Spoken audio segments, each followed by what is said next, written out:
morning and welcome to Capernaum News. It seems that Jesus of Nazareth has been doing more amazing things. Once again, Jesus has been healing people and speaking with God's authority. We're going to be talking to some men who were there and we'll be asking the question, what really matters to Jesus? So without further ado, let me introduce you to our first guest. Good morning and thanks for speaking to us. I wonder, can you fill us in on the day's happenings? Well, yeah. Well, it all happened when I was on my way to Capernaum, right? I went to see Jesus in action, wanted to see him. Of course, seemed like the old world and his camel were there as well. But anyway, I went in and we were sitting down, all packed in, on the floor, when all of a sudden, all this banging and crashing from the ceiling, plaster, bits of roof coming down, massive great hole in the roof, 4 geezers looking down. You're joking. People were so keen to see Jesus that they destroyed a roof. Why? Well, it appears that their mate was paralysed, which meant he couldn't walk or nothing. And they really believed that Jesus could heal him. So they brought him along so that Jesus could heal him. They just weren't going to give up on this.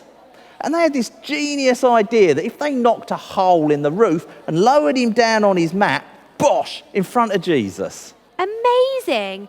What faith these guys had in Jesus' power. So what happened next? Did Jesus heal him immediately? Well, no, you see, that's the amazing thing, really. He turned round and he said, your sins are forgiven. He said what? Are you mutton? He said, your sins are forgiven. He never. The man couldn't walk. That's why his friends had taken him, so Jesus could heal him. Does Jesus think that the forgiveness of sin matters more than walking? Well, yeah, I guess he must do.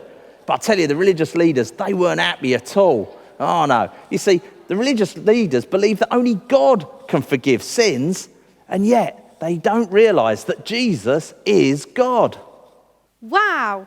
To find out what happened next, we've invited the paralysed man into the studio. Hi. Hello. Hello. Great to meet you. Now, obviously, you just walked in. So can you tell us what happened after Jesus said that he'd forgiven you? Well, he proved that he is God. First, by pointing out what the leaders were thinking, and then he told me to get up with my mat and to go home. And that's exactly what I did. Everyone was flabbergasted. Incredible! So Jesus proved that he is God, both in his actions and his words. And he showed that the forgiveness of sins really matter. Thank you so much for coming in, and thank you for tuning in. Don't forget to tune in tomorrow at the same time.